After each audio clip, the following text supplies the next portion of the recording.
Bonjour à toutes et à tous.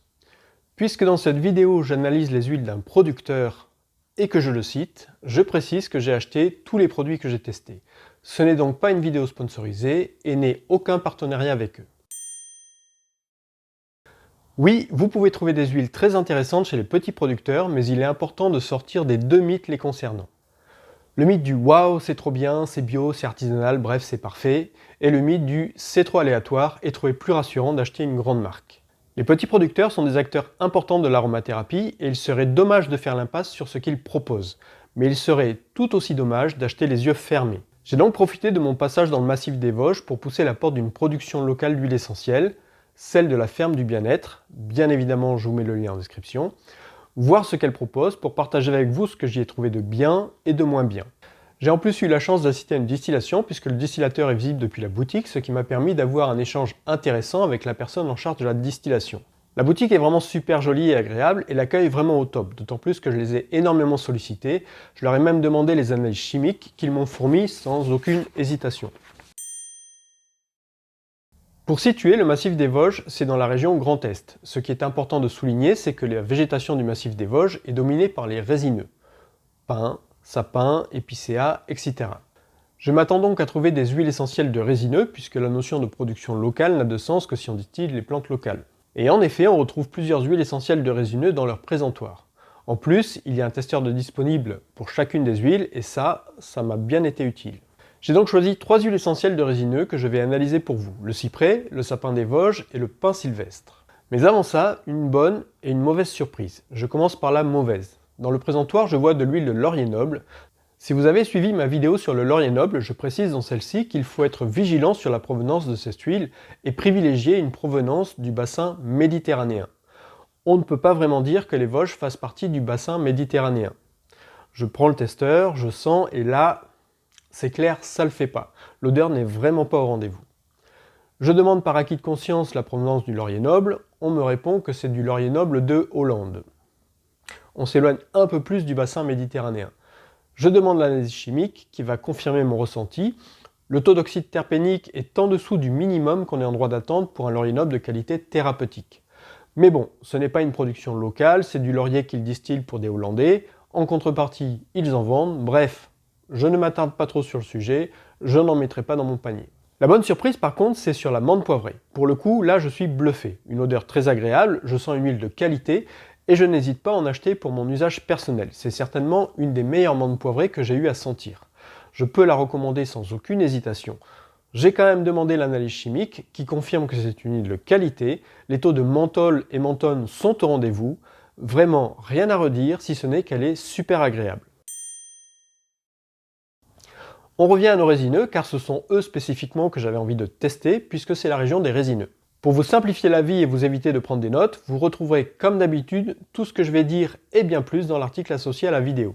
Je commence par le sapin des Vosges qu'on appelle aussi sapin blanc, d'où son nom latin Abies alba, alba voulant dire blanc en latin.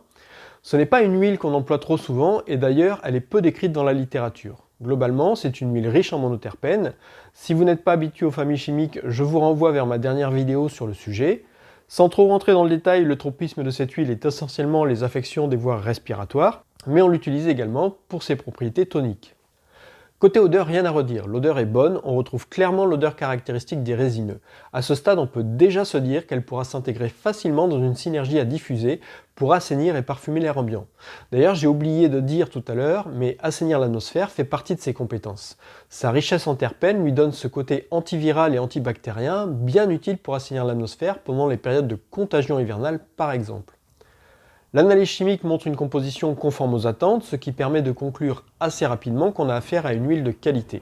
N'oubliez pas que c'est une huile dermocaustique et qu'il est impératif de la diluer pour l'utiliser en voie cutanée. Je n'en dirai pas plus car dans cette vidéo je me limite à analyser la qualité des huiles et non à présenter les huiles dans le détail. Passons au pin sylvestre, Pinus sylvestris de son petit nom. Là encore l'odeur est agréable, on a bien l'odeur de résineux et sans aucun problème on sent qu'on pourra l'utiliser dans des synergies respiratoires ou pour assainir l'air ambiant également. Mais l'analyse chimique montre quelque chose d'intéressant. On attend normalement un taux d'ester significatif pouvant aller jusqu'à 10%. Et là, on en a moins de 0,1%. Quelles sont les conséquences pour notre huile? Pour son tropisme respiratoire et tonique, pas vraiment d'incidence. Par contre, c'est une huile qu'on peut normalement utiliser pour son côté antalgique contre les douleurs rhumatismales grâce notamment à l'association ester et monoterpène. On peut donc s'attendre à ce qu'elle soit un peu moins antalgique. Est-ce que c'est grave? Je dirais pas forcément, car ce n'est pas l'huile qu'on préfère pour la gestion de la douleur. Un autre effet est que forcément une présence significative d'ester permet de rendre l'huile moins dermocaustique. Mais là encore, par dilution avec une huile végétale, on peut retomber sur nos pieds. Donc au final, même si son taux d'ester est très bas, elle pourra quand même rendre de bons services contre les infections respiratoires, le domaine dans lequel on l'attend particulièrement. Finalement, entre le laurier noble et le pin sylvestre, on a deux cas d'école intéressants, puisque dans les deux cas, l'analyse chimique montre une non-conformité par rapport aux valeurs attendues, mais si dans le cas du laurier noble c'est embarrassant, ça ne l'est pas du tout dans le cas du pin sylvestre. D'où l'intérêt encore une fois d'avoir un minimum de connaissances sur les familles chimiques. Et je ne dis pas ça car c'était le sujet de ma vidéo précédente.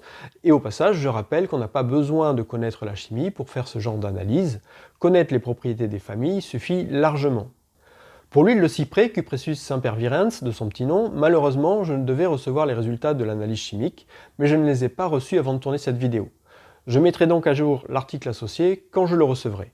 On peut quand même en dire quelques mots puisqu'au niveau de l'odeur et de la couleur, le test est plutôt concluant.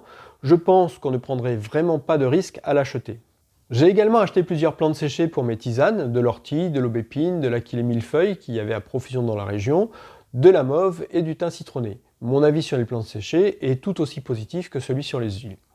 En résumé, je suis plutôt satisfait de la découverte de cette production locale, les huiles y sont de bonne qualité et si vous avez envie d'huile essentielle de résineux, vous pouvez sans crainte vous fournir chez eux, que ce soit via leur site ou directement sur place.